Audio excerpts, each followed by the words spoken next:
वैसे तो बहुत सारे स्टॉक्स हैं जो कि ऑलरेडी लाइमलाइट में हैं, लेकिन ब्रोकर्स के रडार पर कौन से शेयर आए हैं या फिर ब्रोकर्स की रिपोर्ट जो आई है उनके दम पर कौन से स्टॉक्स ज्यादा एक्टिव हो सकते हैं दिन के दौरान, उनको समझने की कोशिश करते हैं। मेरे सहयोगी नरेंद्र मेरे साथ जुड़ चुके हैं, उनके पास चलते हैं। नरेंद्र बताइए, ब्रोकर्स के रडार पर कौन से स्टॉक आए हैं?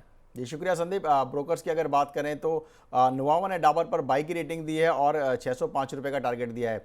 इसके अलावा एचएसबीसी ने आईटीसी पर होल्ड रेटिंग देते हुए 360 रुपये का टारगेट दिया है। वहीं मैक्वारी ने यूएसएल पर अंडर परफॉर्म रेटिंग दी है और 1350 रुपये का टारगेट दिया है। इसके अलावा नुवामा ने एबीबी पर रिड्यूस की रेटिंग दी है और 4,620 रुपये का टारगेट दिया है। इसके अलावा इन्वेस्टेक ने जेएसडब्ल्यू सीमेंट पर बाय रेटिंग इनिशिएट की है और 146 रुपये का टारगेट दिया है। ओके, बहुत शुक्रिया आपका ये अपडेट हम तक पहुंचाने के लिए।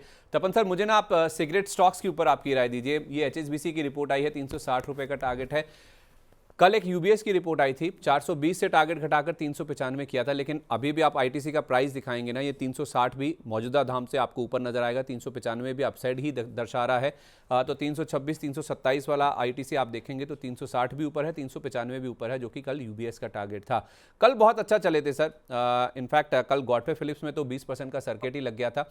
तो आपके हिसाब से सर, जिस तरह का मूव आ चुका है ये सिगरेट स्टॉक्स में, और जो प्राइस हाइक की खबरें हमने सुनी हैं, चाहे वो आईटीसी की बात हो, चाहे गॉडफ्रे फिलिप्स की या वीएसटी इंडस्ट्रीज की, उसके बाद, इन दोनों चीज़ों के बाद अब सिगरेट स्टॉक्स को कैसे अप्रोच किया जाए? देखिए cigarette stocks no it's not a compounded machine, at least ITC नहीं है। गोदरेज फिलिप तो भी ठीक लग रहा है मेरे को। आईटीसी का प्रॉब्लम यही है कि जैसे हमें पता है कि कोई भी बजट आता है या टैक्सेशन का मामला आता है, इनको कहते हैं ना कि ऑक्सीजन पे आ जाता है, क्योंकि कहीं ना कहीं सिगरेट पे वापस टैक्स लगेगा और ये बढ़ता ही जा रहा है। ऑफ कोर्स उन्होंने प्राइसिंग बढ़ा दी, यानी एंड कंज्यूमर को भेज दिया, लेकिन मार्केट को ये अच्छी नहीं बात लगती ना कि कोई एक तलवार हमेशा आपके सर पे लगेगी। इनका जो एफएमसीजी है, अभी देखे उनके प्रॉफिट का 80% प्रॉफिट सिगरेट से आता है, 20% एफएमसीजी। वो एफएमसीजी ट्राई कर रहे हैं ऊपर लाने को, वो हो नहीं रहा है। जो अच्छा था आईटीसी होटल, उसको डिमर्ज हो गया। अभी यहाँ मुझे जो प्रॉब्लम है, लॉन्ग टर्म की बात करूं, मैं शॉर्ट टर्म की बात नहीं करूं। लॉन्ग टर्म में मुझे अगर कंपाउंडिंग मशीन चाहिए तो this is not a compounding machine यहाँ, क्योंकि इफ एंड बट ज्यादा है। तो अगर किसी को लेना भी है तो मेरे हिसाब से यहाँ लेंगे और 360-70 में निकल जाओ, क्योंकि यहाँ क्या होता है, या तो 300 और 400 के बीच में घूमेगा, ये ऐसा नहीं है कि ऊपर भागेगा, अनलेस अनलेस एफएमसीजी सेगमेंट बड़ा हो जाए, क्योंकि सिगरेट में हमेशा प्रेशर रहेगा। ओके, तो यहाँ उस तरह से मैं देखता हूं, तो it's like a short term trading stocks, not a long term compounder. This is not a long term compounder, अभी मुझे ऐसा लग रहा है। गॉडफ्रे फिलिप्स भी नहीं, वीएसटी इंडस्ट्रीज भी नहीं? नहीं, गोदरेज फिलिप और VSC comparatively much better position. अगर आप देखो गोदरेज फिलिप में अगर लेना चाहते हो सिगरेट, तो आई थिंक वो एक अच्छा मुझे लगता है, वो डिप में बाय करें, नॉट आईटीसी। ठीक है, फेयर इनफ कि आईटीसी के बजाय आप गॉडफ्रे फिलिप्स या फिर वीएसटी देखें, वो ज़्यादा बेटर विकल्प हैं। वो भी यहाँ पर नहीं, थोड़ा नीचे अगर डिप्स पे मिलते हैं वहाँ पर आप ज़रूर कंसिडर करके चल सकते हैं। तपन सर, क्योंकि आपको 9:30 जाना भी है, एक आखिरी सवाल आपसे सर, ये न्यूजन सॉफ्टवेयर पे क्या किया जाए? 3 दिन में बहुत अच्छा चला, 17 तारीख को 52 वीक लो टच किया, वहाँ से 30% भागा, अब ये 6% नीचे है। वैसे हम बात कर भी रहे थे कि जो जो कंपनियां एआई को लेकर करार कर रहे हैं या जिनका कुछ भी एनवीडिया के साथ, ऐसी किसी कंपनी के साथ नाम जुड़ता है ना, तो वो स्टॉक भाग जाते हैं। न्यूजन के साथ ऐसा कुछ भी नहीं हुआ, उसके बावजूद भी स्टॉक में हमने काफ़ी अच्छा उछाल देख लिया और आज देखिए 7.5% ये नीचे आ गया। ऐसे स्टॉक्स को, ऐसी कंपनियों को कैसे अप्रोच किया जाए? नहीं, बस देखते रहे, कुछ कीजिए मत, बस वही राय होगी मेरे को। क्योंकि देखिए यार, इसमें क्या है कि आपको पता नहीं है सिर पैर कहाँ है, क्या भाग रहे हैं, कौन ऑपरेटर है। तो जब आपको पता है कि थीम क्या है, कि यहाँ अ, अब ये तो एंड टू एंड सॉल्यूशन देता है, यानी यहाँ तो इम्पैक्ट ज्यादा आएगा, तो फिर क्यों करे ना, इसमें फंसने के चांसेस ज्यादा है। जितने हमने बहुत सारे अच्छे स्टॉक की बात की, आई थिंक वहां फोकस कीजिए, इसको जाने दीजिए, भागते हैं तो भागने दीजिए, और क्या बोलूं मैं। कोई एक दो नाम जो आपको अच्छे लग रहे हैं सर, जाते जाते बता पाएंगे आप?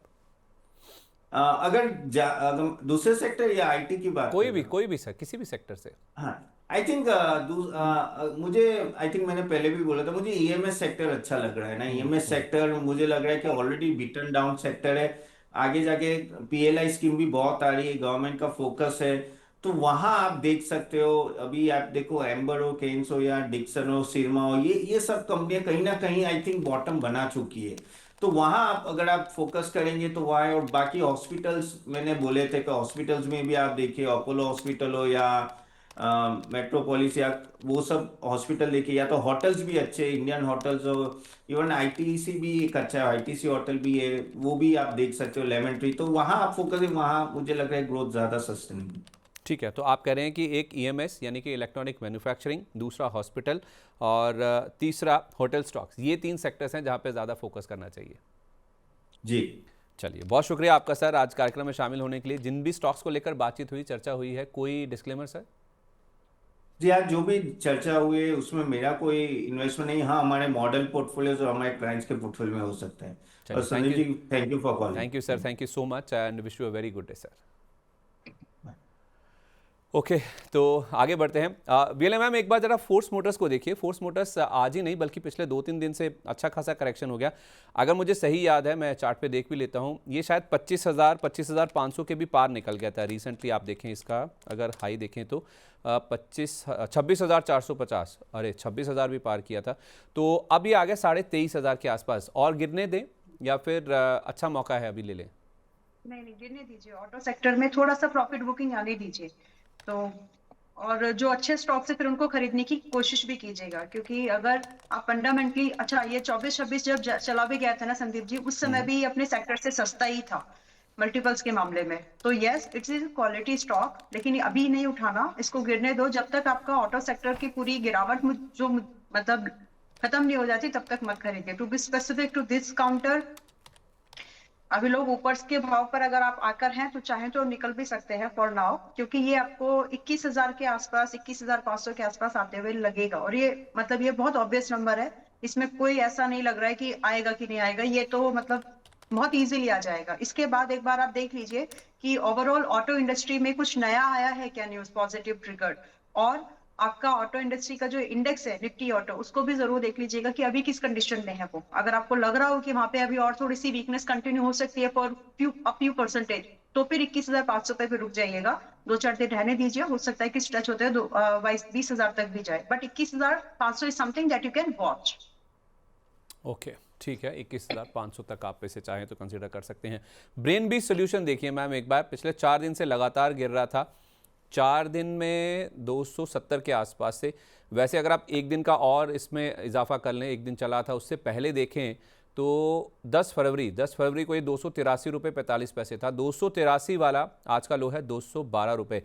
283 से 212 एक तरफा ऑलमोस्ट डिप इसमें आया। आज एक बाउंस बैक आ रहा है, तो 283 से 212 जो गिरावट हुई है 213 तक की, उसको ज़्यादा फोकस करें, उसको ज़्यादा तवज्जो दें, या फिर आज का जो बाउंस बैक है, ये बाउंस बैक है इसमें पैसा लगाने लायक, भले ही एक स्विंग ट्रेड के हिसाब से ही? यस, बन तो रहा है। और 6% का रिस्क है, रिस्क ज्यादा नहीं है, इसलिए ट्रेड करके छोड़ देना। लेकिन मतलब ऐसा नहीं कि आप इसको, financials are not so good, तो इस चीज के साथ आपको ये समझने की जरूरत है कि आपको ट्रेड करके छोड़ देना है इसको। सो रिस्क हम सिर्फ 6% का लेंगे, जो कि इंट्राडे लो है, पहले रिस्क समझ लीजिए। 211 पर अगर ये आज इंट्राडे में या कभी भी फॉर दैट मैटर अगर निकलता है तो छोड़ देना है। और 226 के पास में 227 हो गया, 226-27 की इस रेंज में हम इसको खरीदारी के तौर पर देख सकते हैं। इसके लिए जो पॉसिबल टारगेट मुझे लग रहे हैं अच्छे खासे बड़े बन सकते हैं, तो 245 का पहला टारगेट आप लेके चले इंट्राडे के हिसाब से। बाकी सर्किट का तो पता नहीं, लेकिन 245 का टारगेट तो आप देख ही सकते हैं। दूसरा 285 और एक्सटेंडेड वे में 320, दैट्स ऑल। और यहाँ पर निकल जाइएगा, पोर्टफोलियो में नहीं रखना है इसको, ट्रेड करना है। और वो भी 6% का रिस्क है, और रिवॉर्ड हमारा यहाँ पर कम से कम 25% से ज्यादा का बन रहा है, इसीलिए इस अटेम्प्ट को हम लोग देख रहे हैं यहाँ पर। तो फिलहाल के लिए ओवरसोल्ड कंडीशन में स्टॉक है, तो बस नजर में आया और आपने उसको हाईलाइट भी किया, तो फिर यहाँ पर आप अपने ट्रेड की अपॉर्चुनिटी को देख सकते हैं। पोर्टफोलियो में मत रखना, फिर से बोला है 2-3 बार, जब चीजों को कुछ बताया है, समझाया जाता है, तो उसकी इंपॉर्टेंस को आई होप कि आप लोग समझेंगे। 2 सवाल, पोर्टफोलियो में नहीं रखना है तो कितना, अगर शॉर्ट टर्म के लिए है, कितना व्यू है? और 6% नीचे मतलब क्या 210 212 के आसपास स्टॉप लॉस होगा कहीं? 211 का स्टॉप लॉस है, इंट्राडे का जो लो है 212, आप 211 पर रख के बैठ जाइए। तो ये बस, ये जो आज की ग्रीन कैंडल दिख रही है, यही हमारा स्टॉप लॉस है। हम इसी में एंटर कर रहे हैं, इसी में हम लोग, अगर ये ब्रीच हो जाती है डाउन साइड के लिए, तो फिर हम निकल भी जाएंगे। So 211 is our stop loss, 245 is the first target, 260 you can say is the second, 285 and 320, that's it. These are 4 targets जिसके लिए हम इसको देख सकते हैं। नजरिया भी आपको यहाँ पर ज्यादा बड़ा नहीं रखना है, सिर्फ 2 मंथ्स का टाइम दीजिए इस इन दी सभी टारगेट्स को, सिर्फ 2 महीने निकल तो जाइएगा, जो 2 महीने में जितना मिले। तो जब आप कह रही हैं कि पोर्टफोलियो में नहीं रखना है, तो पोर्टफोलियो में रखने वाला स्टॉक कितना लंबा होना चाहिए, मतलब कितनी होल्डिंग होनी चाहिए कम तो आप माने कि पोर्टफोलियो में है, मतलब 1 साल के ऊपर वाला?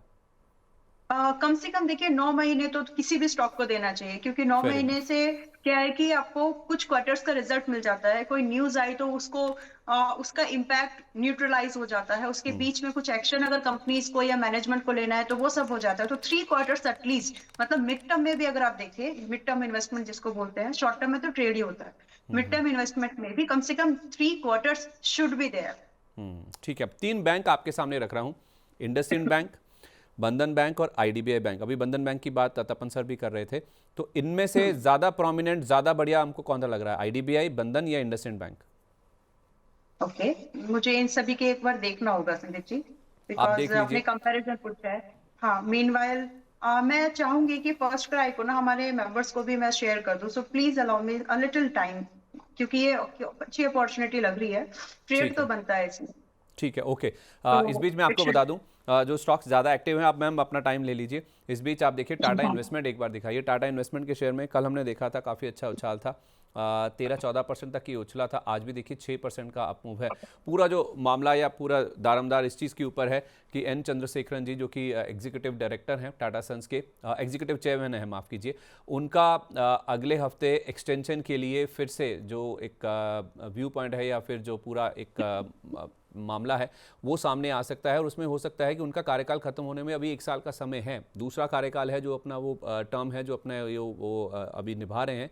हो सकता है कि उसको पूरा होने से पहले ही थर्ड टर्म के लिए भी उनको मंजूरी दे दी जाए। उसके लिए एक ईजीएम कंडक्ट हो सकती है टाटा सन्स की ओर से अगले हफ्ते, ऐसा न्यूज़ रिपोर्ट्स में निकल के आया था कल, जिस वजह से टाटा इन्वेस्टमेंट में हमने काफ़ी अच्छा मूव देखा था, और वो मूव आज भी कहीं ना कहीं एक्सटेंड होता हुआ दिख रहा है। इसी लिस्ट में आप देखें तो आपको पॉलिसी बाजार भी नजर आएगा, यानी कि पीबी फिनटेक, काफ़ी अच्छा ये स्टॉक करेक्ट हो चुका है। आज देखिए 2.5% के आसपास की इसमें बढ़त है, 1500 रुपये के आसपास का लेवल है। ये स्टॉक भी मैं चाहूँगा कि आपसे एक बार डिस्कस करूँ, और डेटा पैटर्न्स 3000 के आसपास है, 3% का अप मूव इस स्टॉक में भी देखने को मिल रहा है। तो ये कुछ स्टॉक्स हैं जो कि आज के सेशन में काफ़ी ज़्यादा एक्टिव हैं, ये बाउंस बैक शो कर रहे हैं। जैसा मैंने ब्रेन बीस बताया आपको, 4 दिन से लगातार गिर रहा था, तो ये कुछ स्टॉक्स हैं जो कि अच्छा अब बाउंस बैक कर रहे हैं। कितना टिकाऊ है या फिर कितना भरोसे लायक है, इस पर बातचीत करें। मैम आप जब फ्री हों तो मुझे बताइएगा फिर। जी, तो एक तो आपने वो मुझे तीनों, इंडसइंड बैंक, हाँ तीनों जी बैंक्स आपने पहले मुझे प्लीज। 3 बैंक्स दिए थे, इंडसइंड, बंधन एंड एक बैंक मिस कर दिया, आईडीबीआई।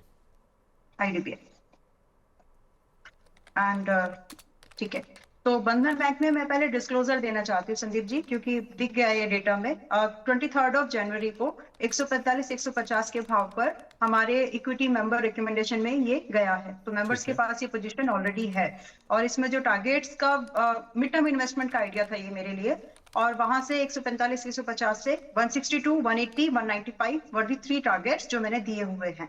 तो सेकंड टारगेट की तरफ जा रहा है ये। तो ये डिस्क्लोजर इसलिए भी दिया कि आप ये समझ जाएं कि मेरे लिए एक इन्वेस्टमेंट आइडिया के तौर पर था। बाकी इसमें मजबूती mid term investment point of view से मुझे ये आज भी ठीक लग रहा है।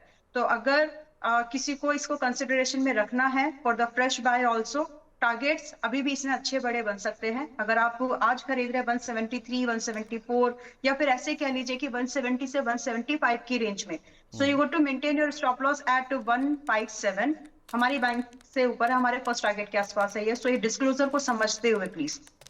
तो 157 का स्टॉप लॉस मेंटेन करके आप यहाँ पर 185 एंड 210 के टारगेट्स को अभी भी देख सकते हैं। सो ये एक्सटेंडेड टारगेट्स मैंने आप लोगों के लिए दिए हैं, क्योंकि नजरिया अभी भी स्टॉक में बुलिश है। तो दूसरा स्टॉक आपने दिया था आईडीबीआई। अभी तीनों में से कौन सा बेटर लग रहा है? तो मैं इस रेटिंग अगर मुझे देनी है तो आईडीबीआई एट फर्स्ट, क्योंकि उसमें एक मूवमेंट अभी हुआ नहीं है, बाकी है, तो आईडीबीआई एट फर्स्ट। आप बंधन बैंक को सेकंड रैंक पर रख सकते हैं, और अगर आप इंडसइंड बैंक को देखें जो कि 937 पर है, उसको मैं थर्ड पायदान पर रखना चाहूंगी। तो प्रायोरिटी आप इस तरह से सेट कर सकते हैं। तीनों में से भी अगर एक को चूज करना है जो कि थोड़ा ज्यादा स्टेबल रिटर्न दे सके, तो मेरी नजर में तो वो मुझे बंधन बैंक ही लगता है, क्योंकि अभी उसमें ऑल टाइम हाई जाने की जगह है। और कहीं कहीं अगर आप देखेंगे तो बहुत सारे बैंक्स अपने ऑल टाइम हाई टच करके थोड़े कूल ऑफ हुए हैं, इसका वो पूरा मूवमेंट होना अभी बाकी है। सिमिलरली सेंट्रल बैंक हमने डिस्कस में नहीं लिया, लेकिन बंधन बैंक इन तीनों में से ज्यादा सेफर रिटर्न के बेट पर लगता है। लेकिन अगर आपको आज पोजिशनिंग करनी है, so you can go with IDBI, बंधन एंड इंडसइंड। मैम एक तो पॉलिसी इंडसइंड बाजार, को मैं अवॉइड बोलूंगी एक्चुअली। ठीक है, ओके, पॉलिसी बाजार देखिए जल्दी से, मुझे दर्शकों के सवालों की ओर भी बढ़ना है। ये भी बाउंस बैक दिखा रहा है 1500 के आसपास, ये कैसा लग रहा है पीबी फिनटेक? इसको नहीं, ये अभी थोड़ा सा हम वापस इसको खरीदने की कोशिश करेंगे लगभग 1430 के आसपास, तो आज रहने देते हैं इसको। ठीक है, एक बार दो डिफेंस वाले नाम हैं, एक है डेटा पैटर्न्स जो कि ऑलमोस्ट अपने ऑल टाइम हाई के आसपास है। ये मैं इसका चार्ट देख रहा था, डेटा पैटर्न्स में एक साल में ऑलमोस्ट डबल हो चुका है। एक साल का चार्ट देखेंगे तो आपको 90% का रिटर्न दिखेगा। आज इसने 3024 रुपये का हाई बनाया, 3268 रुपये का इसका ऑल टाइम हाई है आई थिंक। तो ऑलमोस्ट अपने ऑल टाइम हाई के आसपास, ये ज़्यादा दूर नहीं है। और दूसरा बाउंस बैक के हिसाब से अगर देखें तो वो है BDL, ये भी अच्छा चल रहा है, 0.25% के आसपास का अप मूव आ गया इसमें। ये कुछ बाउंस बैक शो कर रहा है हाल की गिरावट के बाद। रिसेंट आप देखेंगे तो 28 जनवरी को ये 1570 के आसपास था, अब ये 1300 रुपये के आसपास आया। ये बाउंस बैक वाले कुछ स्टॉक्स हैं मैम, ज़रा इनको देखिए, BDL को, इस पर क्या रिव्यू देंगी आप? मैं डेटा पैटर्न को, अच्छा BDL, ओके। तो BDL अभी 1307 के आसपास में है। आपने देखिए बहुत स्पेसिफिक वर्ड आप यूज कर रहे हैं, बाउंस बैक। तो बाउंस बैक में इन्वेस्टमेंट नहीं होती है, बाउंस बैक में आप ट्रेड ही करेंगे। इस चीज की क्लैरिटी जो भी पैसा लगाने के लिए तैयारी में है यहाँ से, तो उनको ये जरूर क्लैरिटी रखनी चाहिए, this is not something you can invest eight current price. आपको ट्रेड प्ले करना है, छोड़ देना है। तो डेटा पहले BDL 1300 के आसपास में है, 1307 पर है। मैक्सिमम मैं इसको 2-3 दिन के अंदर में 1350-55 तक जाते हुए देख पा रही हूँ, और 1370, दैट्स इट। बाकी इसके अगेंस्ट में स्टॉप लॉस भी छोटा ही रखना जरूरी है, विच इज 1240। तो 1240 का स्टॉप लॉस रखिए और आप एक छोटा स्विंग ट्रेड अटेम्प्ट कर सकते हैं। बाकी data pattern is something that you can invest eight current price also. हालांकि डिस्क्लोजर अगेन, मनी 9 के व्यूअर्स को भी ये स्टॉक 2200-2300 पे रेकमेंड हो चुका है, और इससे पहले तो जो हुआ सो हुआ ही है। बट अभी भी now when it is at 3000, so you have a very small stop loss just at 2600, but the upside potential is kind of comparatively very favorable। अगर आप देखेंगे तो 3500 का एक दावेदार लगता है कि 3500 तो यहाँ से चला जाएगा संदीप जी। तो 3500 के टारगेट के लिए कम से कम आप अपने लिए टाइम डिफाइन जरूर कर लीजिए कि आपको 2 क्वार्टर का समय देना है। जल्दी हो जाए तो निकल सकते हैं, बट आज खरीद के 3500 का फर्स्ट टारगेट तो आपको मिलना चाहिए। एक्सटेंडेड वे पर अगर आप देखें, ट्रेलिंग करने की आपकी इच्छा है तो 3700 बस। तो ये 2 टारगेट के लिए इसको आज भी डेटा पैटर्न्स को करंट प्राइस पर हम ले सकते हैं। Stop loss 2600। 26, आपने कहा BDL में 1308 पर लीजिए, 1240 का मतलब हो गया 70 रुपये नीचे का स्टॉप लॉस। हाँ, 1255, 50, 1240-50 की रेंज बस पहला टारगेट। नहीं, मैं स्टॉप लॉस की बात कर रहा हूँ। 1308 पे हमने डिस्कस, अभी 1308 ही है। आप कह रहे हैं कि 1240 का स्टॉप लॉस है? हाँ जी। 1240 का मतलब हो गया 70 रुपये नीचे आपका डाउन साइड है, और 1370 ही जाना है, 60 रुपये की अपसाइड है। फिर तो कोई ट्रेड नहीं बनता इसमें, रिस्क रिवॉर्ड फेवरेबल ट्रेड है, मतलब इसीलिए कंडीशन, इसीलिए एक्सप्लेनेशन दिया, मतलब ये इट्स वेरी रिस्की, जहां पर आपका ट्रेड भी आपका 1:2 या 1:5, मतलब 1.5 गुना तो बने जितना रिस्क ले रहे हैं, तो इसीलिए यस, कम से कम उतना तो हो। ठीक है, फेयर इनफ मैम। वैसे स्टॉक्स तो बहुत एक्टिव हैं, जो चल रहे हैं, जिन पर मुझे बातचीत करने को दिख रहा है स्क्रीन के ऊपर, काफ़ी एक्टिव हैं, लेकिन दर्शकों के सवाल लेना भी इंपॉर्टेंट है। एक एक करके मैं सवाल ले रहा हूँ। इस बीच में कुछ ऐसा इंटरेस्टिंग आपको लगे तो आप ज़रूर हाईलाइट कीजिएगा, मैं भी पूछूंगा आपसे। सुशील जी का पहला सवाल है, कह रहे हैं कि एपेक्स फ्रोजन फूड मैंने एंट्री ली है 444 रुपये पर, 487 रुपये के टारगेट के लिए 2 हफ्ते के लिए। How much downfall is remaining in NIIT? अच्छा, ये दूसरा सवाल हो गया। पहले तो एपेक्स फ्रोजन ही बताइए मैम। ये कह रहे हैं कि मैंने 444 रुपये पे एंट्री ले ली है, उसी भाव पर खड़ा भी है, 2 हफ्ते में 487 रुपये का टारगेट है। मैम ये टेक्निकल फॉलो करते हैं, कंफर्मेशन हमेशा लेते हैं एक्सपर्ट से, क्या जो ये सोच रहे हैं बिल्कुल सही है? 487 जा रहा है 2 हफ्ते में, आपको भी लगता है? हाँ, 487 पॉसिबल है, बट आप थोड़ा सा 475 पर एक्टिव हो जाइएगा और ट्रेलिंग कर लीजिए। फिलहाल के लिए स्टॉप लॉस जरूर ध्यान में रखिए कि 415 से नीचे इसको होल्ड नहीं करना। ठीक है, ओके। और ये कह रहे हैं कि NIIT, नेशनल फर्टिलाइजर, NFL और केन्स टेक्नोलॉजीज, इनमें डाउनसाइड और कितना है, डाउनफॉल कितना रिमेनिंग है, पूछ रहे हैं।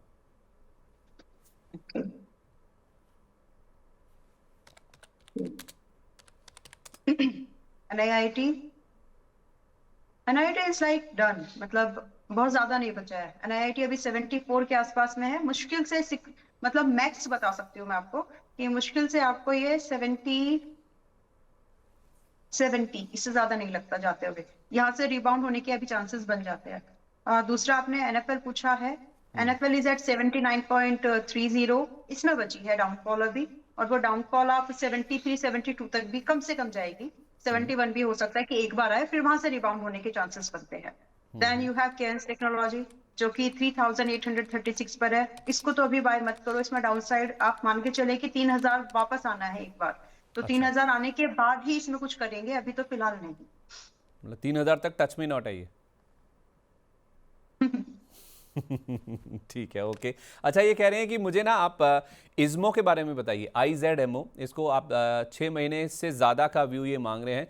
मैं इसका चार्ट ही देख रहा था इस बीच, जवाब दे रही थी ना। इज्मो का ना पहले आप 6 महीने का चार्ट दिखाइए, इसको 6 महीना करिए। 6 महीने में देखिए मैम ये डबल हो चुका है, अब इसको 1 साल कर दीजिए। 1 साल में मैम ये ऑलमोस्ट 3 गुना हो चुका है, 200% रिटर्न, मतलब 3 गुना हो चुका है।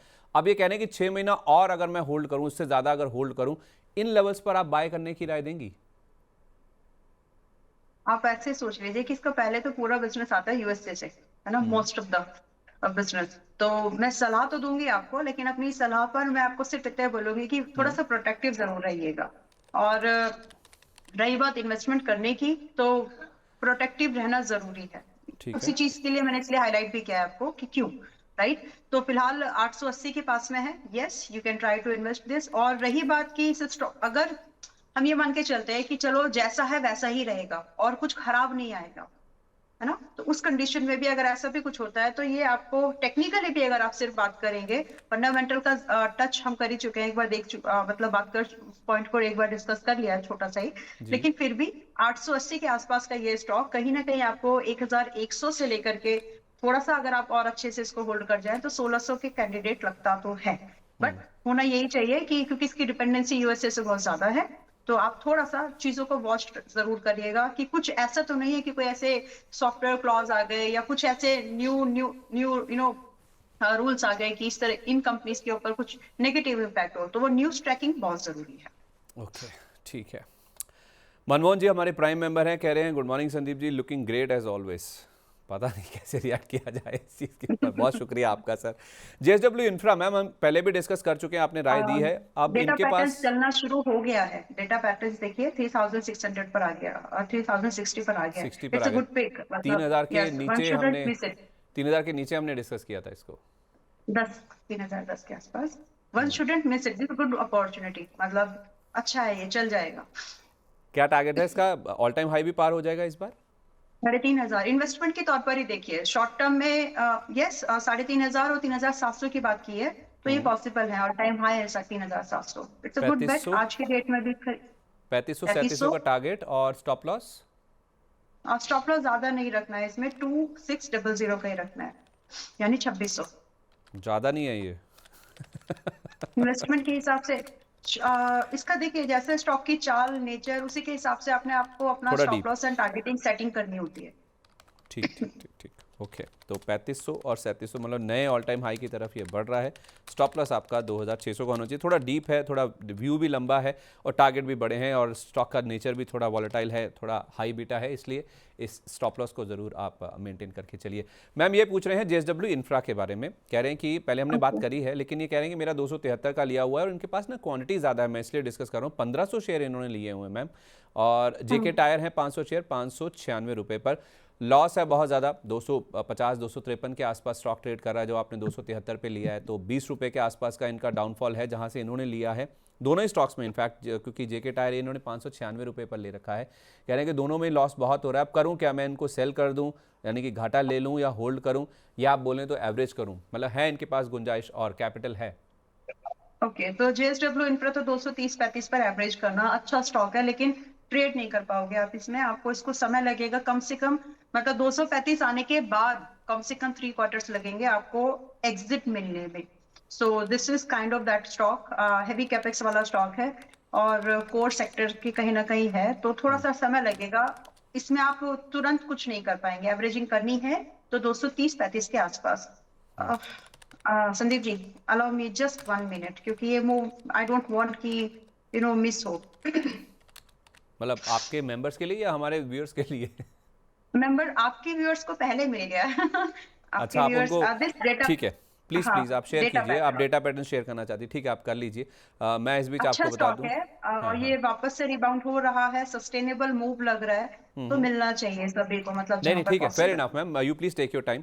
इस बीच आप ना एक बार बाजार देखिए, बाजार में लोअर लेवल से काफ़ी अच्छी रिकवरी आई है। आप निफ्टी देखिए एक बार, 67 पॉइंट के गेंस मुझे मेरी स्क्रीन पर दिख रहे हैं, 25,500 के ऊपर 25,520 का लेवल है फिलहाल। आप देखिए 66 पॉइंट के गेंस है। जैसे मैंने आपको कहा था आज एक गैप डाउन ओपनिंग हो सकती है, लेकिन खुलते ही आप देखिए एक डिप जरूर आया मार्केट में, लेकिन लो लेवल से रिकवरी भी बहुत अच्छी आई थी। जो हमने लो टच किया आज 25,380 के आसपास का है, और अभी आप देखिए 520 पर ट्रेड करें, यानी कि 140 पॉइंट की रिकवरी निफ्टी में ऑलरेडी देखने को मिल चुकी है। बावजूद इसके कि कल एफआईज बेच कर गए, ईरान यूएस के बीच में टेंशन है, कच्चा तेल उबलता हुआ दिख रहा है, हमारे सामने 2 दिन का वीकेंड भी है, लेकिन एक पॉजिटिव फैक्टर, पॉजिटिव या राहत की बात यह है कि कल हम ज़रूरत से ज़्यादा गिर गए। दुनिया में कोई इतना नहीं गिरा था जितना हम गिरे थे, और हायर लेवल से तो आपने देखा निफ्टी कितना 450 अंक से ज़्यादा 450 अंक के आसपास हल्का होकर बंद हुआ। तो कल हमने ये जो पेन है या फिर जो कंसर्न है या फिर जो चिंता है ना, उसको कुछ ज़्यादा ही डिस्काउंट कर लिया था। तो कल डीआईएस भी बेच कर गए, कल एफआईएस भी बेच कर गए हैं। उसके बाद आप देखिए जो बाउंस बैक आ रहा है, ये थोड़ा सा समझने वाली बात है कि 2 दिन के वीकेंड से पहले इसमें और कितना इजाफा देखने को मिल सकता है। कहीं latter half of the day या फिर 11-12 बजे के आसपास हायर लेवल पे फिर से प्रॉफिट बुकिंग ना हो जाए, क्योंकि 2 दिन का जब वीकेंड होता है ना, तो थोड़ी नर्वसनेस ज़रूर बाजार में आ जाती है। तो हम कुछ ऐसे स्टॉक्स डिस्कस कर रहे हैं जहाँ पे एक्शन काफ़ी ज़्यादा है, दर्शकों के सवाल भी हम ले रहे हैं इसमें। मैम अगर आपने शेयर कर दिया हो तो अगर आप जेके टायर पे अपना व्यूज शेयर कर दें। ओके, तो JK Tyre it's a quality stock, but आपको इन्होंने कितनी की खरीदी है, इफ यू कैन? 596 की। अच्छा, तो एवरेज तो मत करिए अभी, don't add more as at current price, at least कम से कम 500 के आसपास आए तो ही एवरेज करिएगा, ठीक है? उससे पहले इसमें एवरेजिंग का कोई व्यू नहीं है। बाकी होल्ड करने लायक स्टॉक तो है, सो आप इसको 6 महीने का नजरिया रखा है ना आपने, तो आप इसको होल्ड कर जाइए 650 के लिए कम से कम, और 670 के लिए भी। बट एवरेजिंग अगर करने की जरूरत पड़े तभी करिएगा, मतलब चाहे तभी करेगा जब 500 पर आए, और 10% डिक्लाइन यहाँ से होने के बाद एवरेजिंग में सजेस्ट कर रही हूँ। बट अभी जैसा है वैसा ही आप इसको छोड़ सकते हैं। 6 महीने के दायरे पर 650 670 मुझे आते हुए लगते हैं। फर्स्ट क्राई जो आपने बताया था, इट्स वर्किंग वेल। 10% 11% अभी चल चुका है इंट्राडे भी, मतलब जब आपने हाईलाइट किया था तब भी 6% ऊपर ही था, बट अभी 11% के आसपास और आ गया है। ओके, तो तो ब्रेन मोस्ट बीज में लाइकली जो इसका इंट्राडे टारगेट है वो शायद 245 245। का इंट्राडे टारगेट शायद आज ही हिट हो जाएगा। अच्छा, मुझे बस इतना आप बताइए, टारगेट मेरे पास चारों हैं, 245, 260, 285, 320, 211 रुपए का स्टॉप लॉस अगर कुछ रिवाइज करना होगा या ऊपर लाना होगा, क्योंकि थोड़ा सा प्रॉफिट प्रोटेक्ट होता हुआ चले। आपने 226 के आसपास बोला था, 10 रुपए ये ऊपर आ गया वहां से, और भी 226 पे हमने बातचीत करी थी आई थिंक। तो उस हिसाब से अगर 211 को ट्वीक करना होगा ना, तो आप मुझे बताइएगा। काफी अच्छा चल रहा है, इनफैक्ट जहां हमने बोला था वही 245 के बाद 220 पर ट्रेलिंग करके बैठ सकते हैं। 245 पहला टारगेट आ जाएगा, तो फिर आप 211 वाले को 220 कर लीजिएगा, ठीक है? ओके, नैन्सी जी का सवाल है, कह रही है कि फ्रीकी फ्राइडे विजय लक्ष्मी मैम ने जैगल पर राय दी थी, एवरेज करके अपना प्राइस 395 से 346 ले आई, अब और एवरेज करूं या फिर वेट करूं? तो एक सवाल इनका ये है, फिर मैं दूसरा सवाल पूछता हूं। पहले इनको जैगल पे राय दे दीजिए आप।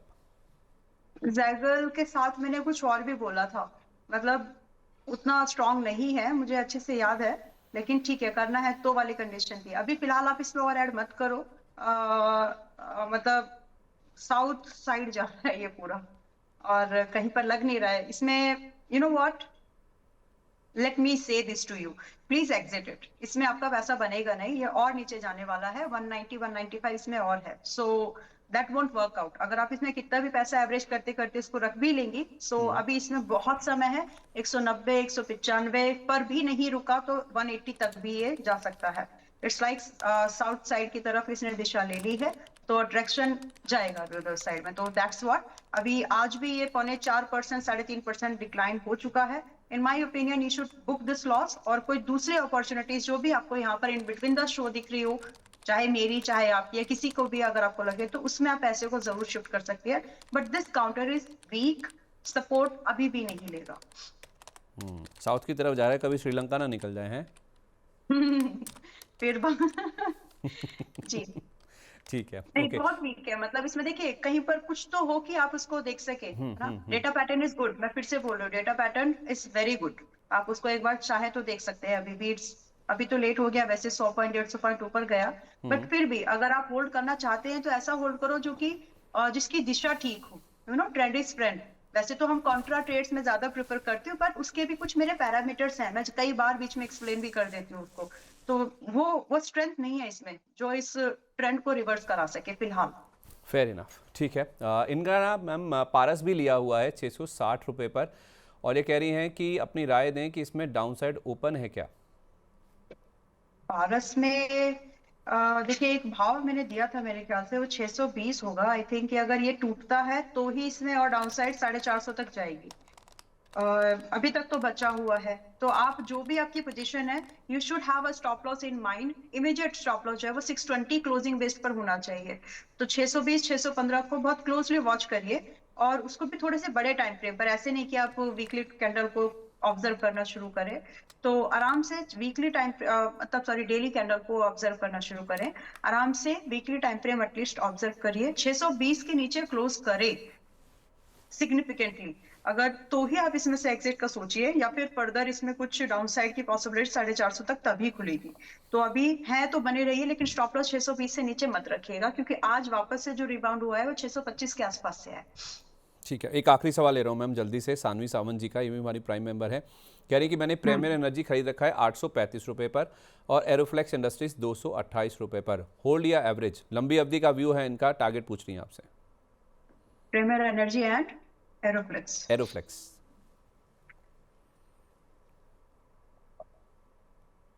ओके, सो लंबी अवधि का आपका नजरिया है तो ठीक है, मतलब आप ठीक ही काउंटर्स पर हैं, डिस्काउंट पे भी। इनकी बाइंग कितनी की है प्रीमियर में? 835, 835। ठीक है, उतना भी महंगा नहीं है, क्योंकि स्टॉक बहुत हाई बीटा है, बहुत अच्छा चलता है जब चलना शुरू करता है। तो जितना है आप उसको होल्ड कर जाइए। लेकिन नजरिया, आज हम दिसंबर फरवरी में 2026 में बात कर रहे हैं, 3 क्वार्टर्स का समय आपके पास हो तो ही, मतलब मिड टर्म में भी कम से कम आपके पास, आप बोलते हो लॉन्ग टर्म में आप लोग, लेकिन रहता नहीं है वो long term, let me define. तो 3 क्वार्टर्स कम से कम, मैंने दिसंबर 2026 तक तो आपके पास समय होना ही चाहिए इसको देने के लिए। एंड अगर आप चाहें तो एक्सटेंड 1.5 साल तक भी कर सकते हैं। तो इसमें जो पॉसिबल टारगेट है आपको, प्रॉफिटेबल एग्जिट तो मिलने के चांसेस है ही। 900 से 1150 तो मुझे लगता है कि इसमें भाव आ जाएगा अगर आप होल्ड कर जाए। और दूसरा स्टॉक इन्होंने एरोफ्लेक्स बोला है। Aeroflex something that you can really hold, but खरीदारी कितने की है? 228 रुपये। ठीक है, 228 है तो 190 रुपए जो इसका इमीडिएट 200 दिन का मूविंग एवरेज है, वहीं अपना स्टॉप लॉस रखिए 190 एंड होल्ड इट, जिसमें कि आपको 250 से लेकर के 280, यानी जो अभी नया हाई बनेगा उसके ऊपर के आसपास जाएगा। 250 280 के भाव आपको दिख सकते हैं, 190 should be your stop loss.